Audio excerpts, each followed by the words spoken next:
Hello everyone, welcome to English में Tyagi passion शिक्षा। आज हम डिस्कस करने जा रहे हैं मैथ की क्लास। इसमें हम डिस्कस करने वाले हैं प्रीवियस ईयर पेपर। इससे पहले हम जो क्लास कर चुके हैं उन सभी वीडियोस का लिंक आपको डिस्क्रिप्शन में मिल जाएगा और ईवीएस की एनसीईआरटी भी मैंने कंप्लीट करवाई हुई है, उन वीडियोज़ का लिंक भी आपको डिस्क्रिप्शन में मिल जाएगा। तो चलिए डिस्कस करते हैं इस क्लास को। तो फर्स्ट क्वेश्चन है इसमें कि एक किराने की दुकान पर सामान की मूल्य सूची निम्न रूप में अंकित की गई है। तो ये सामान की सूची अंकित की गई है कि 1 किलो चावल है 70 रुपये के, काला चना है इसमें 90 रुपये का, गेहूं का आटा 1 kg है 45 रुपये का, पिसा हुआ धनिया 250 ग्राम है 40 रुपये का, पिसी हुई मिर्च 250 ग्राम है 60 रुपये की, नमक 1 पैकेट है 25 रुपये का और बिस्किट है 2 पैकेट 20 रुपये के।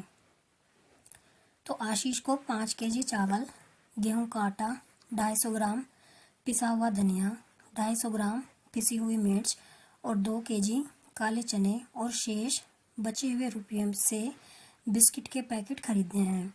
यदि उसके पास 1000 रुपये हैं तो वह कितने बिस्किट के पैकेट खरीद सकता है। तो सबसे पहले देखेंगे कि इसको 5 kg चावल लेना है।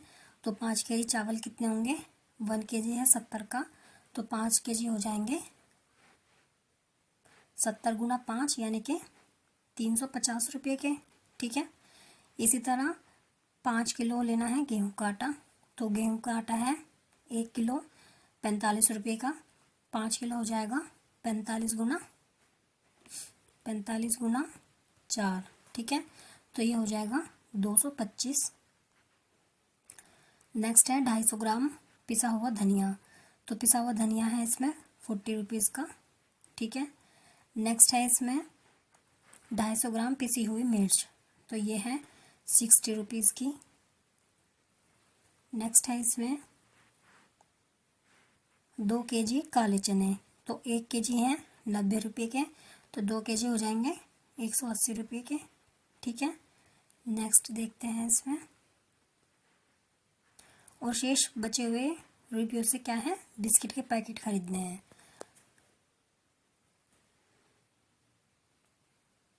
तो ये इनका टोटल आ जाएगा हमारे पास 350, 225, 40, 60 और 180 हो जाएंगे 855।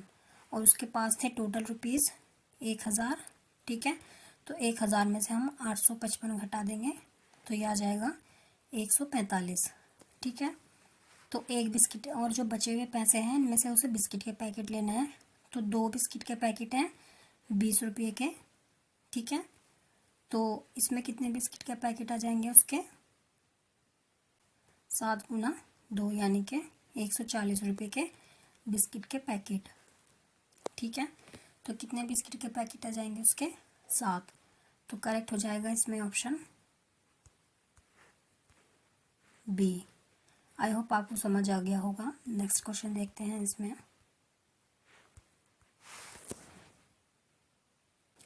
नेक्स्ट क्वेश्चन है, मैं एक 2 अंकों की संख्या हूँ, दहाई के स्थान पर अंक 2 का गुणज है और इकाई के स्थान पर अंक 3 का गुणज है।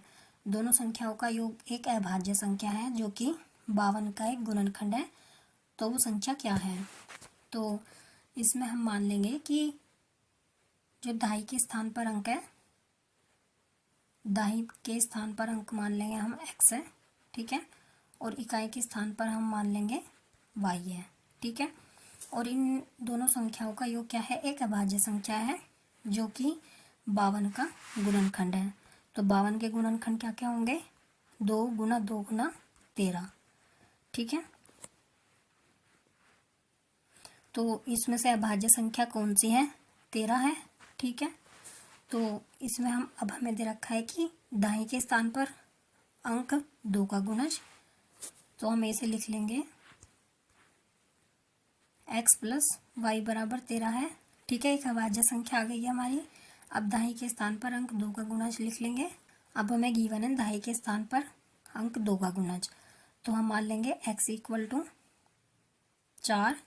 तो 4 किसका है, 2 का गुणज है। ठीक है, यानी कि 2 गुना 2। इसी तरह y के स्थान पर मान लेंगे हम 3 का गुणज, यानी कि 3 तिया 9। ठीक है, तो हमारी जो संख्या आ गई है 4 + 9, बराबर क्या आ गई है 13।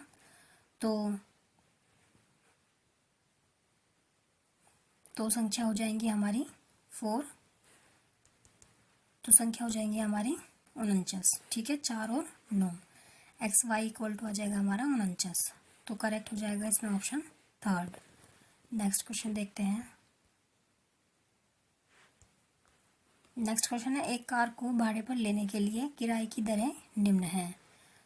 तो 80 किलोमीटर तक 8 घंटे के लिए 800 रुपये, प्रति अतिरिक्त घंटे के लिए 100 रुपये और प्रति अतिरिक्त किलोमीटर के लिए 10 रुपये। तो सुनील ने 250 किलोमीटर का सफ़र सुबह ए से शहर बी तक किया। उसने सुबह 7 बजे प्रस्थान किया और उसी दिन शाम 4 बजे तक पहुंच गया। तो उसे कितनी राशि देनी है? तो ए से बी तक की जो शहर की दूरी है उसने 7 बजे से लेकर शाम को 4 बजे तक की है पूरी। ठीक है, तो ए से बी तक उसे टाइम लगा है 9 घंटे। ठीक है, तो 8 घंटे के लिए हमें दे गए हैं 80 किलोमीटर के लिए 800 रुपये। ठीक है, और टोटल उस कितने किलोमीटर चला है? 250 किलोमीटर। तो इसे किस तरह से लिख लेंगे हम? 250 को हम इसे लिख लेंगे 240 प्लस 10। ठीक है, तो 240 को कैसे लिख लेंगे हम? 80 किलोमीटर है तो ये हो जाएगा हमारा 8 गुना 3 और प्लस 10। ठीक है, तो 80 किलोमीटर के लिए कितने हो जाएंगे इसमें? 2400 रुपये। ठीक है, 8 या 24, 800 रुपये थे, प्लस 100 रुपये हो जाएंगे एक एक्स्ट्रा घंटे के, क्योंकि वो चला है 9 घंटे तक। तो इसमें आ जाएंगे प्लस 100 और प्लस 10 गुना 10 हो जाएंगे, क्योंकि अतिरिक्त किलोमीटर के रुपये हैं। ठीक है, 10 गुना 10, तो इन सब का सम आ जाएगा हमारे पास 2600 रुपये। तो करेक्ट हो जाएगा इसमें ऑप्शन बी। नेक्स्ट देखते हैं। नेक्स्ट क्वेश्चन है, अवरोही क्रम में व्यवस्थित करने पर निम्नलिखित में से कौन सी संख्या तीसरे स्थान पर होगी? तो सबसे पहले क्या करेंगे, हम इन संख्याओं को अवरोही क्रम में लगा लेंगे। तो सबसे पहले सबसे बड़ी संख्या, फिर उससे छोटी संख्या और फिर उससे छोटी। ठीक है, डिसेंडिंग ऑर्डर में लगा लेंगे। तो अवरोही क्रम में लगाने पर आ जाएगा ये 9.990। नेक्स्ट आएगी इसमें 9.909। नेक्स्ट संख्या आएगी 9.099 और नेक्स्ट संख्या आएगी 9.009। तो मैं बताने तीसरे स्थान पर, तो तीसरा स्थान होगा पहला, दूसरा और तीसरा। तो तीसरी संख्या आ जाएगी ये वाली। ठीक है, तो करेक्ट हो जाएगा इसमें ऑप्शन बी। नेक्स्ट क्वेश्चन देखते हैं।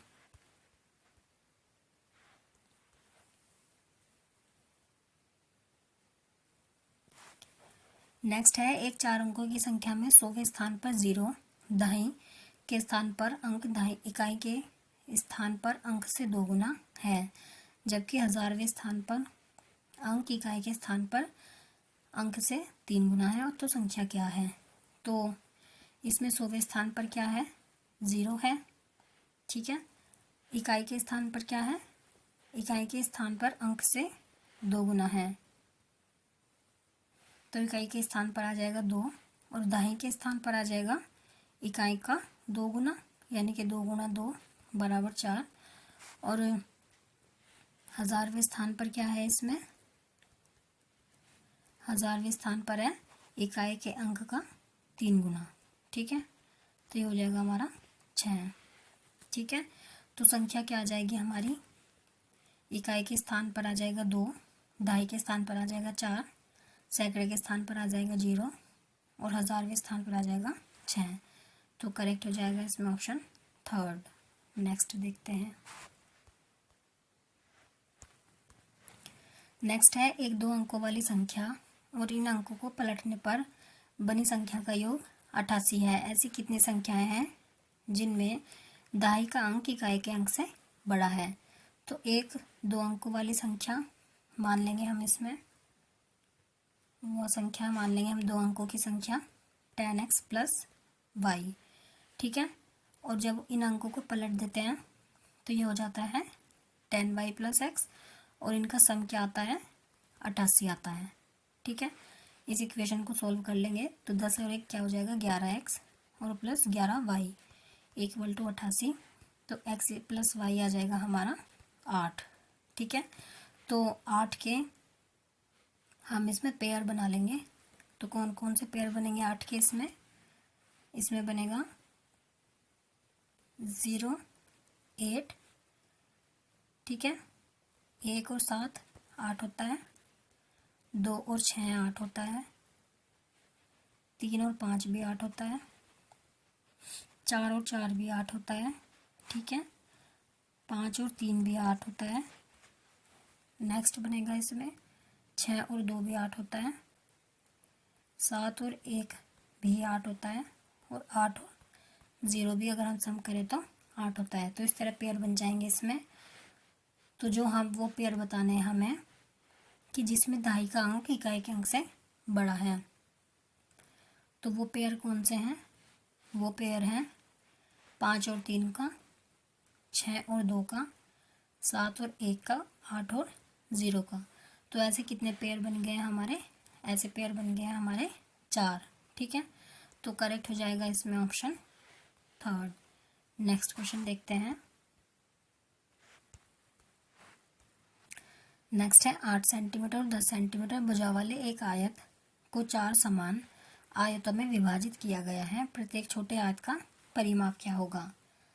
तो आयत का परिमाप क्या होता है 2 × l + b। ठीक है, 2 गुना लंबाई प्लस चौड़ाई। तो लंबाई है यहाँ पर, तो यहाँ पर क्या है कि 8 और 10 सेंटीमीटर भुजा वाले एक आयत को 4 समान आयतों में डिवाइड किया गया है। जब 4 में डिवाइड कर देंगे तो भुजाएं आ जाएंगी 4 सेंटीमीटर और 5 सेंटीमीटर। तो इसलिए एल हो जाएगा हमारे पास 5। ठीक है, और बी हो जाएगा 4 × 2। तो ये हो जाएगा 5 और 4 9 गुना 2, तो ये आ जाएगा 18 सेंटीमीटर। ठीक है, नेक्स्ट देखते हैं। नेक्स्ट है निम्नलिखित में से कौन सा कथन सत्य है? फर्स्ट है एक अभाज्य संख्या में जब दूसरी अभाज्य संख्या जोड़ी जाए तो सदा एक अभाज्य संख्या प्राप्त होगी।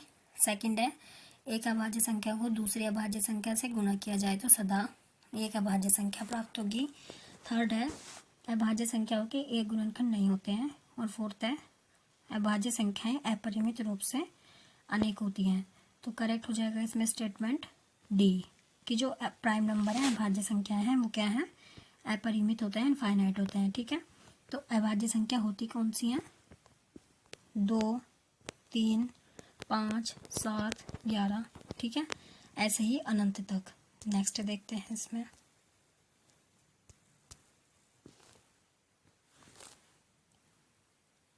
नेक्स्ट है वह संख्या जिससे 88 और 160 को विभाजित करने पर शेषफल क्रमशः 3 और 7 आएगा निम्न है।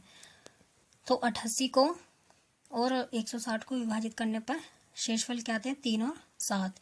तो 88 में से हम 3 घटा देंगे और 160 में से क्या घटा देंगे 7। तो 88 में से 3 जाकर बचेगा 85 और इसमें से 7 जाकर बचेगा 153। और इनका क्या निकाल लेंगे हम HCF निकाल लेंगे। ठीक है, तो वो संख्या आ जाएगी। तो अगर हम 85 के फैक्टर करें तो 85 के फैक्टर हो जाएंगे हमारे पास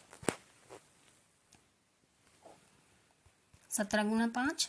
ठीक है, और 153 के फैक्टर हो जाएंगे हमारे पास 3 × 3 × 3 × 17। ठीक है, तो HCF क्या आ जाएगा हमारा इसमें 17।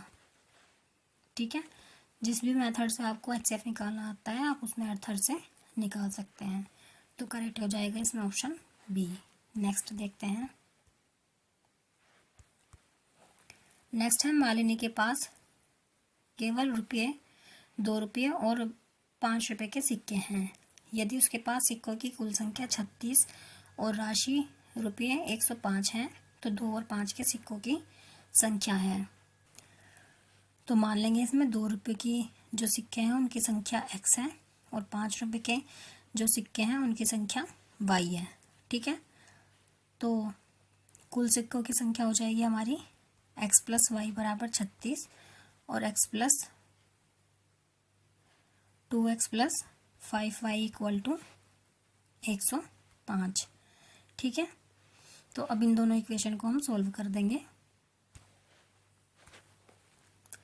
तो ये हो जाएगा हमारा x + y = 36 और 2x + 5y = 105। ठीक है। इक्वेशन 1 में हम मल्टीप्लाई कर देंगे 2 से और इक्वेशन को सॉल्व कर देंगे और x और y की वैल्यू फाइंड कर लेंगे। ठीक है। तो सॉल्व करके x की वैल्यू आ जाएगी 25 और y की वैल्यू आ जाएगी 11। तो करेक्ट हो जाएगा इसमें ऑप्शन बी। नेक्स्ट देखते हैं।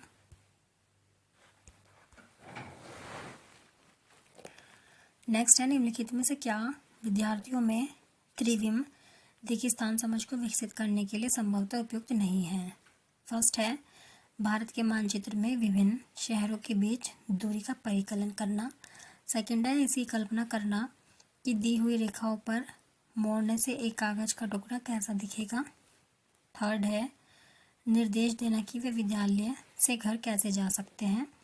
और फोर्थ है, पेंसिल के ऊपरी दृश्य का पार्श्व दृश्य से सुमेलन करना। तो करेक्ट होगा इसमें ऑप्शन ए। नेक्स्ट देखते हैं।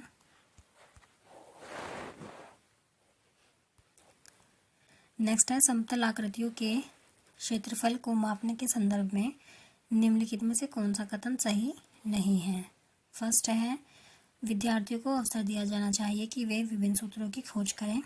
सेकंड है, क्षेत्रफल मापने और सूत्रों को क्षेत्रों के अनुमान से पहले पढ़ाया जाना चाहिए। थर्ड है, मापन और औपचारिक मानकों का परिचय और परिपालन के लिए ग्रिड पेपर लाभदायक साधन हो सकता है। फोर्थ है, क्षेत्रफल मापने के लिए नियमित आकृतियों वाले चौपड़ बिछाना टाइलिंग लाभदायक हो सकते हैं। तो करेक्ट हो जाएगा ऑप्शन बी। नेक्स्ट देखते हैं। नेक्स्ट में से मुक्त सिरे वाले प्रश्न को पहचानिए। तो ओपन एंडेड क्वेश्चन कौन सा है इसमें कि एक गत्ते के डिब्बे का आयतन 480 मीटर क्यूब है। यदि इसकी लंबाई और चौड़ाई क्रमशः 10 मीटर और 8 मीटर है तो इसकी ऊंचाई क्या होगी। सेकंड है, एक गत्ते के डिब्बे की चौड़ाई उसकी लंबाई की 4/5 है और ऊंचाई चौड़ाई की 3/4 है।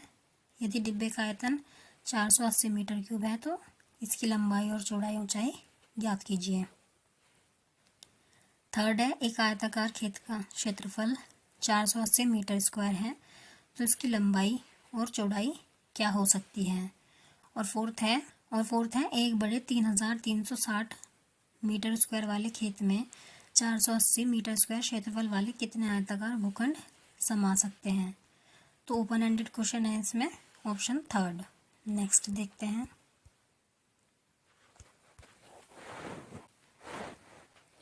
नेक्स्ट है, गणित की अवधारणाओं के पदानुक्रमित संदर्भ में निम्नलिखित में से कौन सा कथन सही नहीं है। फर्स्ट है, गुणन का गठन योग की अवधारणा पर हुआ है।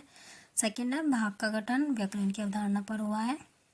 थर्ड है, पूर्णांकों का गठन प्राकृतिक संख्याओं की अवधारणा पर हुआ है। और फोर्थ है, भिन्नों का गठन दशमलव की अवधारणा पर हुआ है। तो करेक्ट हो जाएगा इसमें ऑप्शन डी। नेक्स्ट देखते हैं।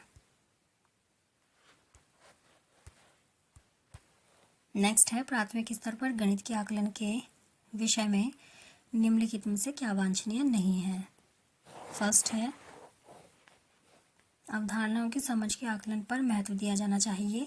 सेकंड है, एक विलक्षण परीक्षा प्रतिरूप का ही अनुकरण करना चाहिए।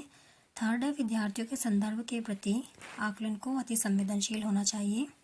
फोर्थ है, यह आवश्यक है कि सभी बच्चों को उनकी गणितीय रुचि के अनुसार चुनौती दी जाए। तो करेक्ट हो जाएगा इसमें ऑप्शन बी। आई होप आपके लिए वीडियो हेल्पफुल रही होगी। अगर आपको वीडियो हेल्पफुल लगी है तो वीडियो को लाइक करें, शेयर करें और चैनल को सब्सक्राइब करें ऐसे ही वीडियोस के लिए।